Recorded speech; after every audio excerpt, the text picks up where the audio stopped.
मित्रों नमस्कार। आज जैसा कि हमें मालूम है आज 2 अक्टूबर है और मैं जिस महान शख्सियत की चर्चा करने जा रहा हूँ आज के ही दिन उनका जन्म हुआ था और जिन्होंने अहिंसा के बल पर देश को अंग्रेज के गुलामी से आजाद करने का काम किया था। आज मैं राष्ट्रपिता महात्मा गांधी जी की चर्चा करने जा रहा हूं। तो जैसा कि हम सबको मालूम है, हमें गर्व है इस देश पर, जिस देश में ऐसे ऐसे महापुरुष जन्म लिए हैं जो अपने क्रिया से, अपने काम से पूरे विश्व को आकर्षित करने का काम किया है। उसमें से एक हमारे राष्ट्रपिता महात्मा गांधी भी हैं, जिन्होंने लड़ाई को एक नई दिशा दी। लड़ाई सिर्फ तलवार, सिर्फ भाले, सिर्फ बंदूक से नहीं लड़ी जा सकती है, यह उन्होंने साबित किया। अंग्रेजों से लड़ने के लिए यूं तो कई एक स्वतंत्रता सेनानी जिन्होंने अपना बलिदान दिया, उसमें कई एक तलवारें चली, कई एक गोलियां चली, कई एक युद्ध हुए। ये हम नहीं कह सकते हैं आजादी सिर्फ और सिर्फ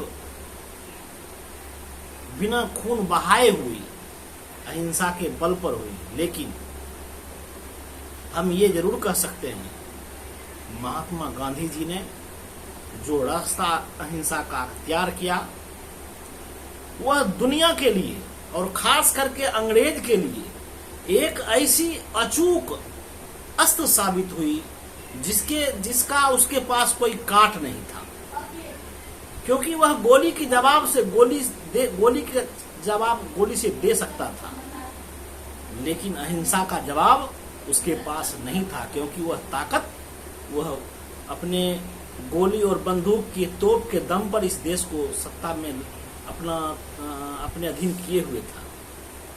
लेकिन महात्मा गांधी जी ने इस चीज को बहुत ही बारीकी से समझा। अगर हमें इससे आजादी लेनी है तो हमें भारतवर्ष के तमाम जनता को इसके विरुद्ध खड़ा करना होगा। भारतवर्ष के तमाम बुद्धिजीवियों को इसके विरुद्ध खड़ा करना पड़ेगा और इससे हमें बिना अस्त्र का युद्ध करना पड़ेगा। और जो अस्त्र, वो शस्त्र जो पुराने थे, जो व्यवस्था थी लड़ने की, उसको त्याग कर उन्होंने एक नए लड़ाई का नए आयाम दिया और वह था अहिंसा का, धरना का, प्रदर्शन का, सत्याग्रह का। और दुनिया ने भी लोहा माना और अंग्रेज ने, खासकर अंग्रेज को घुटने पर लाने में महात्मा गांधी जी सफल हुए। हम ये कह सकते हैं उस दरमियान सुभाष चंद्र बोस जैसे, चंद्रशेखर आजाद जैसे, खुदीराम बोस जैसे कई एक ऐसे वीर सपूत हुए। यहाँ तक कि कई एक जिले, कई एक गांव से इतने शहीद हुए हैं, उसमें अंग्रेज गोली से मारे गए हैं जिसको हम काउंटिंग नहीं कर सकते हैं। इतने लोग गोली से मरे हैं और उसके विद्रोह करने के कारण मरे हैं। लेकिन अंग्रेज जो सबसे अधिक परेशान हुए वह गांधी के आंदोलन से परेशान हुए। उसको लगता था यह आदमी को हम कैसे कमजोर करें। उसके पास कोई ऐसा व्यवस्था नहीं थी, कोई ऐसा सोच नहीं था अंग्रेज गांधी जी के अस्त्र को असफल कर दे।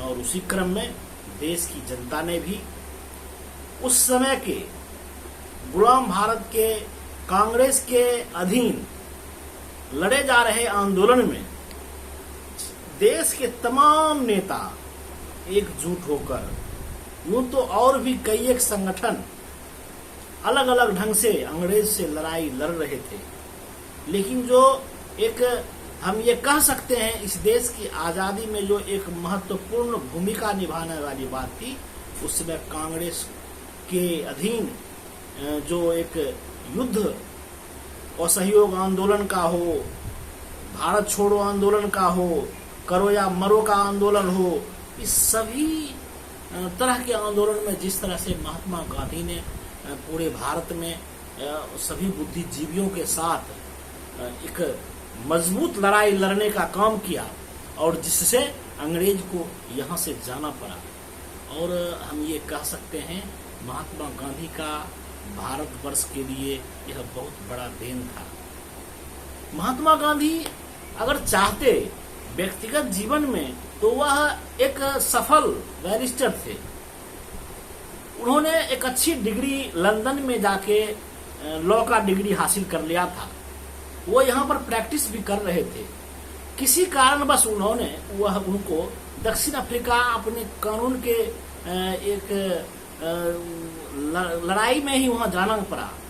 और वहां का जब स्थिति देखे तो वहां गोरे और काले का वहां पर भी अंग्रेजों का जो दबाव था, जिस हिसाब से वहां के लोगों के प्रति उसका जो एक नजरिया था, उससे इनको झकझोर दिया।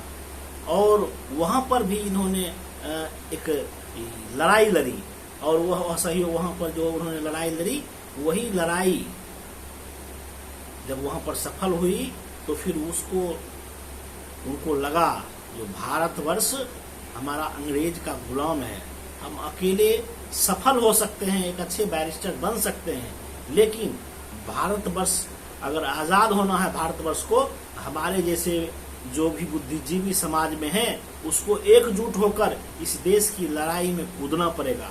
और उन्होंने यह प्रण लिया और जब यहाँ आए तो उन्होंने पहले 1 साल पूरे भारत का भ्रमण किया। वह देखने का कोशिश किए वो वास्तव में भारतवर्ष में जो रह रहे हैं विभिन्न भाषा के, विभिन्न समुदाय के लोग, विभिन्न जातियों के लोग किस स्थिति और परिस्थिति में हैं, हम इनके साथ कैसे इस पूरे राष्ट्र को एक करके कैसे लड़ सकते हैं। और जब वह अपने यात्रा में उन्होंने विभिन्न तरह से के लोगों से मिला, विभिन्न तरह समुदाय से मिला, विभिन्न गांवों में गए तो उनको लगा यहाँ के लोग तो 100 में 99% लोग ऐसे हैं जो निहायत गरीब और एक कह सकते हैं उस समय एक अनपढ़ और एकदम मजदूर वर्ग के लोग हैं। और एक ही कपड़ा को नीचे धोती को पहनना और ऊपर उसी को ओढ़ना, महिलाएं भी उसी तरह से अपने शरीर को ढकती थी, ऐसी संख्या बहुत थी। उनको लगा हमें अपना जो ये बैरिस्टर का जो कोट है, टाई है, ये पहन के हम इसके लिए लड़ाई नहीं लड़ सकते हैं। इसके अगर हम लड़ाई लड़ना चाहेंगे हमको इनके जैसा बनना पड़ेगा। और इसीलिए उन्होंने अपने वेशभूषा को उस ढंग से बनाया जो उस समय के भारतवर्ष के आम गरीब, आम जनमानस का एक पहनावा था। और हम ये कह सकते हैं उनका जो एक कठोर निर्णय होता था किसी भी विषय पर, जब वह अड़ते थे तो वह उनका एक तरह से अड़ना जो था वह इतना अड़ना था, तो इतना मजबूत था जो किसी को भी हिला के रख देता था। और यही कारण है वह जब भी सत्याग्रह पर बैठते थे, किसी भी आपको कहते हैं जो आंदोलन के लिए, तो उसको अगला को यह मजबूर कर देते थे इस आदमी को डिगाना बहुत मुश्किल है, इसीलिए अंग्रेज को ही पीछे भागना होता है। वह बिहार के चंपारण से ही किसान आंदोलन से उनको बुलाया गया था और यहाँ से उन्होंने शुरू किया। यहाँ पर नील की खेती अंग्रेजों द्वारा जबरन कराया जाता था और वह भी जब नील उपजती थी तो अंग्रेज अपने हिसाब का दाम, उसमें किसान को घाटा लगे या जो हो, अपने हिसाब से दाम देके नील का खरीद करते थे, जिसका कारण होता था किसान वहां पर जो उसका एक तरह से खेती का जो रॉयल्टी होता था वह भी दे नहीं पाता था। जिसका कारण क्या हुआ, वहां पर किसानों ने आंदोलन करना शुरू किया और उसकी अगुवाई हमारे महात्मा गांधी जी ने, राष्ट्रपिता महात्मा गांधी किए। और यहीं से शुरू हुआ अंग्रेज के विरुद्ध एक मजबूत लड़ाई लड़ने का। लेकिन उस वक्त भी भारतवर्ष में कई एक जगह अंग्रेजों के खिलाफ आंदोलन चल रहे थे, लेकिन एक जो धार होनी चाहिए थी, एक समान, एक जो एक कहते हैं हम एक रूपता होनी चाहिए थे, वह नहीं बन पाई थी। लेकिन महात्मा गांधी जी के आने के बाद और उसमें कांग्रेस का जो नेतृत्व, कांग्रेस में जब इनका एक सम्मिलित हुए और उसमें जब अपना ये प्रभाव डाले, तो उससे इनको एक लीडर माना और सर्वमान्य लीडर माना, और कांग्रेस इनके अधीन में चलकर राष्ट्र को अंग्रेज से मुक्त कराने में कामयाब हुई। महात्मा गांधी के सामने बहुत सी चुनौतियां आई। उस चुनौतियों में यह भी चुनौतियां थी जो यह अंग्रेज से बिना हथियार के हम कैसे लड़ सकते हैं, यह लोगों को विश्वास नहीं होता था। जो क्रूर शासक है, जो बात बात पर गोली चलाता है, जो बात बात पर लोगों को यातना देता है, जो बात बात पर लोगों को एक तरह से जेल में भी बंद कर देता है, और वैसे लोगों से हम इस ढंग से कैसे लड़ सकते हैं। महात्मा गांधी जी ने बहुत ही एक तरह से भारतवर्ष को पढ़ने का काम किया। यहाँ पर जो बहुत बड़ा सिख समुदाय है, बहुत बड़ा वर्ग है, बहुत बड़ा जनसमूह है, वह कभी हथियार नहीं उठाया है, वह कभी जो है एक आमने सामने की लड़ाई नहीं लड़ी है, कभी जो है सो यह जो है आंदोलन नहीं किया है, उस ढंग का विद्रोह नहीं किया है। समाज ने इसको कभी दाब के रखा है किसी न किसी बातों के कारण। अगर उस समाज को लेके चलना है, हमें लड़ाई भी वैसे तरह का चुनना होगा ताकि वह समुदाय भी मुखर होके हमारे साथ चलने का काम करे। और वही हुआ, समाज के निचले से निचले वर्ग भी गांधी जी के पीछे चल पड़ा। उनको वह निडरता, वह ताकत गांधी जी को देखने के बाद मिला, जो हम इनके साथ जब चलेंगे, इनकी ताकत के साथ हमारी ताकत भी बढ़ेगी और इससे अंग्रेज भारत छोड़ने के लिए मजबूर होगा। बहुत लोग कहते हैं महात्मा गांधी जी ने उस समय एक तरह से कह सकते हैं हम, जो अंग्रेजों को बहुत बड़ा एक तरह से अवसर दिया कि वह अंग्रेज अपने हिसाब से कुछ डील करे। लेकिन सच्चाई ये नहीं है। अंग्रेज जो भी चाहते थे उसमें महात्मा गांधी की बहुत ही बड़ी भूमिका रहती थी। वह किस ढंग का निर्णय हो, चाहे द्वितीय विश्व युद्ध हो, चाहे जो भी हो, अगर भारत ने उसको सहयोग दिया था तो वह अंग्रेज का कमेंट था, जो हम अगर आप सहयोग देते हैं तो हम भारत को आजाद कर देंगे। लेकिन अंग्रेज मुकर गए। तो गांधी जी को लगा यह जो है सो जब तक इसको हम पूरे देश में इसका विद्रोह नहीं होगा, तब तक इस भारत को यह गुलामी के जंजीर से मुक्ति नहीं मिलेगी। और मित्रों, ये जरूर है, आजादी जो मिली, भारत 3 खंड में बटा, ये हमारी देश के लिए, इस भूभाग के लिए एक दुर्भाग्य की बात है।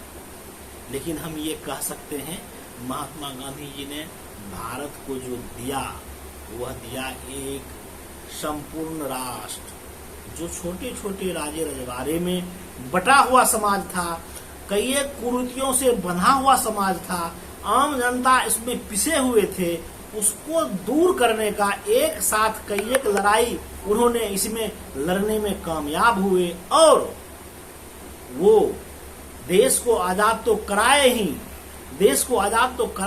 साथ ही साथ समाज के निचले तबके को भी एक नया न्याय मिले, नया परिवेश मिले, लोकतंत्र देने का काम किया। और वह लोकतंत्र था जनता के द्वारा दिया गया, जनता द्वारा शासन।